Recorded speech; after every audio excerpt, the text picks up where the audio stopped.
we have next up is our own Dr. Mike Gilmore, who I have the great pleasure of calling co-director.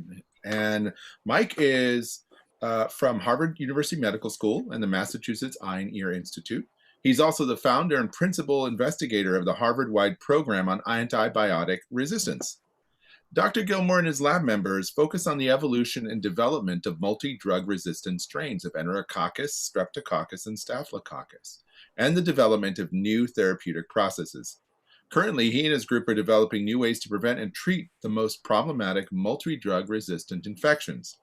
He serves on numerous advisory boards and committees for public and private organizations, mainly focused on drug discovery, antibiotic resistance, and bacterial pathogenesis. Dr. Gilmore, welcome back. The screen is yours. Thank you, Pete. Let me pull up my presentation and we'll go.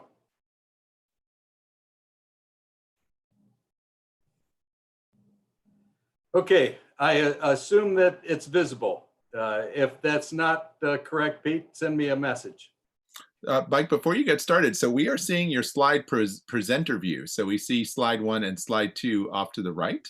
Okay, let me change that. Thank you. Yep.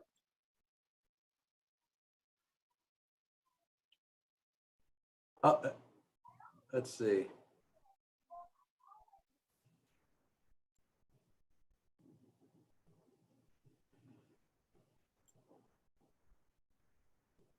I do like your beach house. Yeah, thanks. Well, I One took of your my little cue, my cue from you, Pete. It looks like Malibu to me. Okay, let me give it one more go here. Yeah, take your time. It's all good. Okay, how's it looking now? So I'm seeing you. Okay, not seeing the. No, so we can, oh, let's see. So if you Maybe go. there's a slight delay here or something. Let me give it one more go. Yep. Okay. Okay, now you should be seeing the regular view. Indeed. So. Okay, let me try to boot up the presentation here.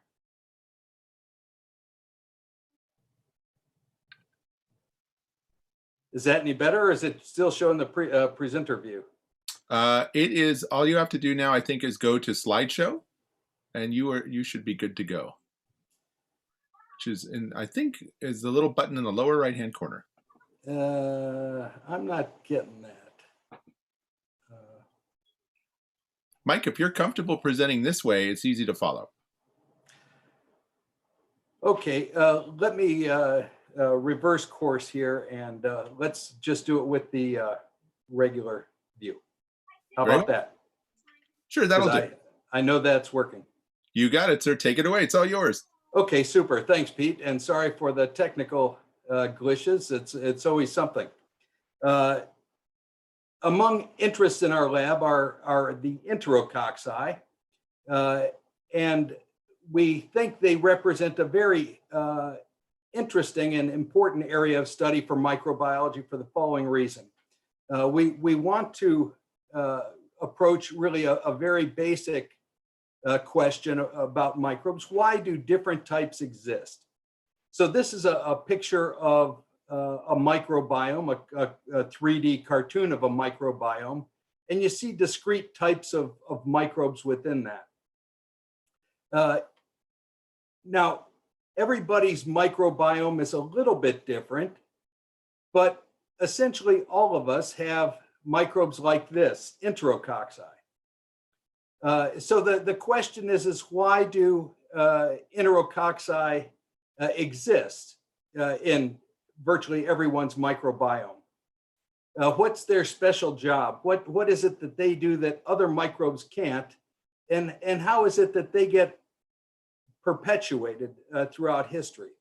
So really, we're interested in understanding the quintessence of Enterococci. What exactly is the ecological space that they occupy? And there are a number of reasons for for understanding this. First is they rank among leading causes of multi-drug resistant hospital infection. Secondly, in an era that some have called entering the post-antibiotic era, we need to develop other approaches for managing them. And if we can understand why they're there, what they're doing there, then we can begin to manage those. Now, we know some things about Enterococci that compel us to study it and that inform some of the things that we do. First of all, it's become quite important because there are strains now that are resistant to virtually all bactericidal antibiotics, which means that established infections like endocarditis or prosthetic joint infections are extremely difficult to eliminate. Secondly, they're really good at sharing the antibiotic resistances that they're great at collecting. They share those with organisms like staph, which compounds the antibiotic resistance problem. Interestingly, in nature, they exist as core members of the microbiota of a variety of animals, mainly land animals, and we'll talk more about that. Now, we've studied them for a while, and we've looked at different adaptations that they've made. Within the past tens of years, basically the antibiotic era, we've seen that hospital practices have selected for a number of genetic changes in Enterococci.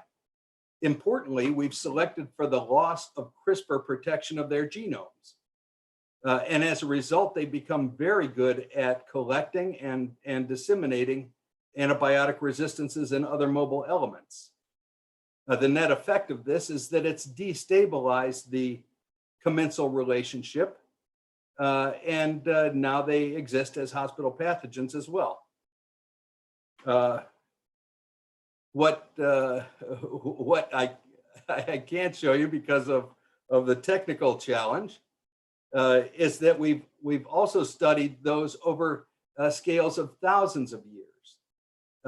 And we can see the imprint of human urbanization and development of agriculture on Enterococci. When we started living in societies away from our animals, our Enterococci began to exist in a human silo and became adapted to humans in ways that differed from those that existed in the animals in the barn. And we can see that signature in their genomes, and that dates back to something on the order of tens of thousands of years. More recently, we've become quite interested in events on timescales of millions of years ago. It turns out from all of the information that we've collected, it looks like terrestrialization was a pivotal event for the origin of Enterococcus. It looks like when animals crawled ashore, that's selected for the type of organism that Enterococcus today represents. Specifically, it's selected for environmental ruggedness and resistance to a variety of antibiotics. So, why do we think terrestrialization of animals 450 million years ago was an important event for the Enterococci? First of all, we've known since the 60s and 70s that Enterococci are in a variety of different kinds of animals: mammals, reptiles, birds, and even insects. We further mapped the biogeography of Enterococci in insects when we looked at the microbiome of Drosophila about 13 or 14 years ago. It turns out in insect guts, Enterococci colonize the digestive tract in a pattern that's really quite similar to how they colonize in the human digestive tract. So this suggested that enterococcal existence in animals was really quite similar to in the human microbiome. This shows microbes of the human microbiome from most abundant to least abundant. And just making the list are two different species of Enterococci, Enterococcus faecalis and Enterococcus faecium. They're part of the core human microbiome, meaning that they're in almost all of our guts in fairly benign ways. And most of us have one or the other species. Some of us have both. That tells us that neither of these are particularly specialized for humans, but they're quite common in human, although not abundantly represented in the microbes. So that gives us some insights into their lifestyle. So rolling that information together, we noticed that Enterococci were in insects, birds, snakes, reptiles, mammals. We thought perhaps Enterococci arose along with the invention of a gut about 600 million years ago. It turns out that that wasn't far off. It wasn't exactly right. So we know that because we tested the idea. We collected Enterococci of all of the then known types. You can see on this 16S phylogeny, faecalis is over here and faecium is over on this side. What that tells you straight away is that these two are not that closely related. In fact, they're almost as divergent as E. coli is from Vibrio. And I'll tell you more about that in a moment. But they both can occur in the human gut. So to try to put some kind of a time element on the origin of Enterococci, we thought if we sequenced all of these genomes, or most of them, all the ones that we could sequence, we might be able to triangulate back to some origin for Enterococcus. So I asked my collaborator in chief on this, Ashley Earle, who's been a terrific partner in all of this. She's group leader of bacterial genomics at the Broad Institute, if we could do that. And so she and her group helped to spearhead the genomic sequence and analysis. And we sequenced all of the species in red. So basically representing all of the major phylogenetic branches of Enterococcus.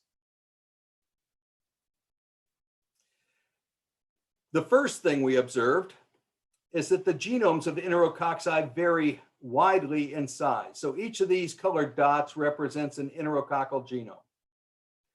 And this is the size in millions of bases. What you can see is they range from a little more than 2 million bases to almost 6 million bases in size. So what does that mean? Small genomes generally mean microbes that can only occur in fairly restricted ecologies. So for example, that's about the size of the group A streptococcal genome, which is highly host dependent and really only occurs in humans. So we would predict from these genome sizes that these green enterococcal species, these are all enterococcal species, these green ones, are highly host adapted. Conversely, at this end, we have organisms like E. coli at about 5.4 megabases plus or minus. And some E. coli strains are prototrophs and can make just about any kind of nutrient that they might need. That suggests that these red enterococcal genomes are likely to have lots of genes for contingencies that allow them to grow in areas that are less specific.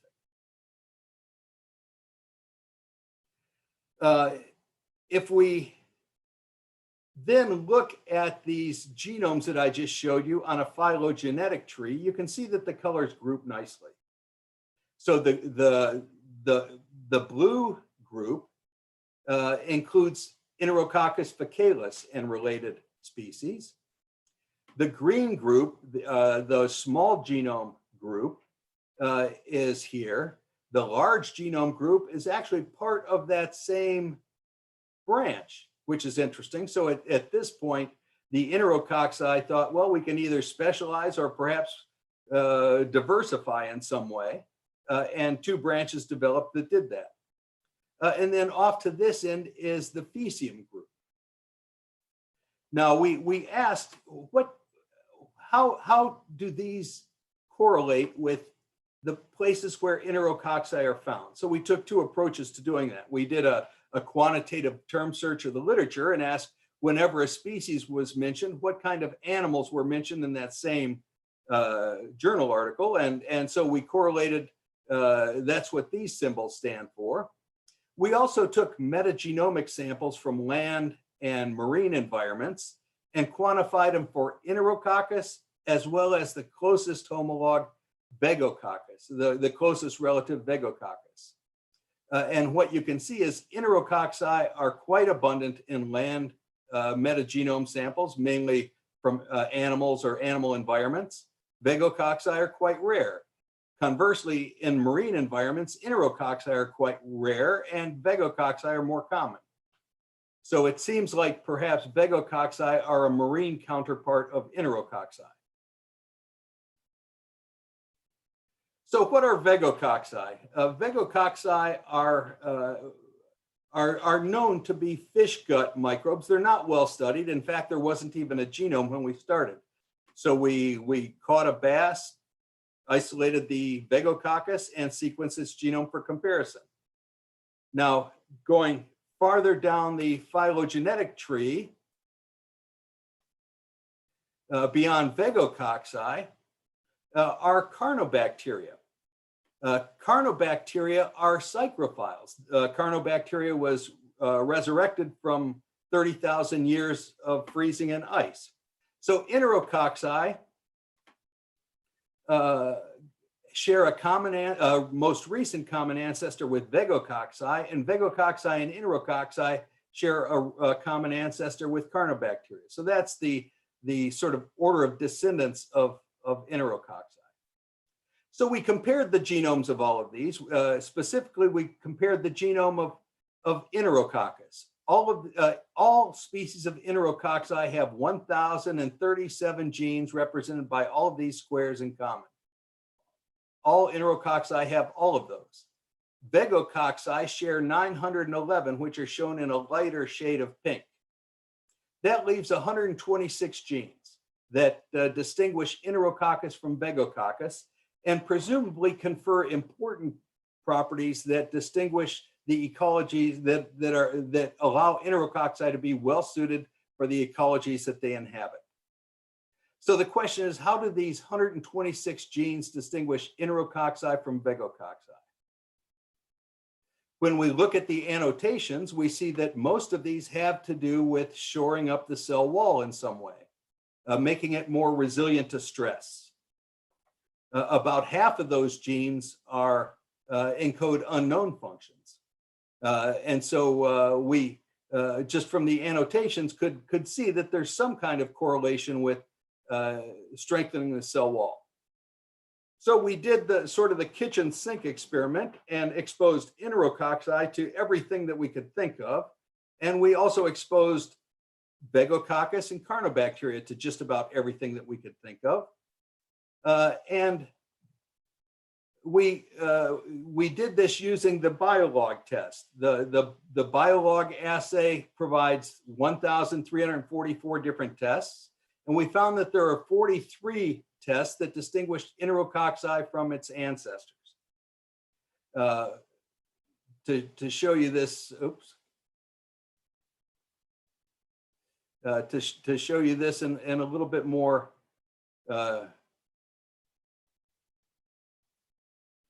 detail. So these are all of the different species of Enterococci in horizontal rows here.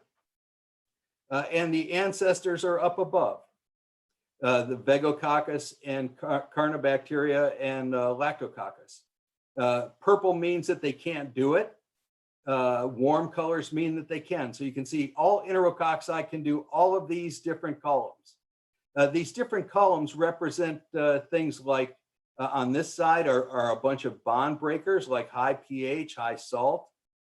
In the middle are a bunch of biocides like borate and a bunch of organic biocides. And all of these columns are cell wall antibiotics. So Enterococci, in gaining those 126 genes, all species of Enterococci are better at surviving and growing in all of these environments than the ancestors are. Additionally, Enterococci are better at surviving desiccation and also starvation than the ancestors.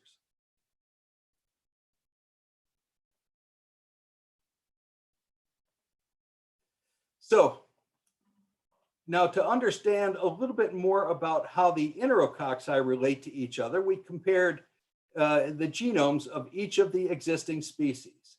So we compared this genome to this genome. We asked what genes were present here, what genes were present here. Those that were in common were in the last ancestor. Those that weren't in common had something to do with why this species exists and what kind of habitat it inhabits. Similarly, we looked at the sequence divergence, the divergence between the genes in this species versus this species and this species and this species. And that gave us some sense for the number of genome replications that have occurred since they last had a common ancestor. And we used time as a surrogate measure of number of genome replications to measure that distance. So we then plotted that in this way. So we quantified percent sequence identity from 0% to 100% for each pairwise comparison. So two strains compared, for example, had 79% sequence identity. We also asked how many genes do they share? These two strains with 80% or 79% sequence identity also share about 79% of genes in common. Shared genes means that they inhabit similar habitats. So for example, if they both have a lac operon, that means they occur in the gut of something like an infant mammal where lactose is common. So we did that for all possible pairwise comparisons. The black and colored ones are all Enterococci versus Enterococci. The gray ones are Enterococci versus an ancestral group. And you can see all the Enterococci fall to the right of about 62% sequence identity. So they form a nice coherent group. Now, interestingly, there's this gap.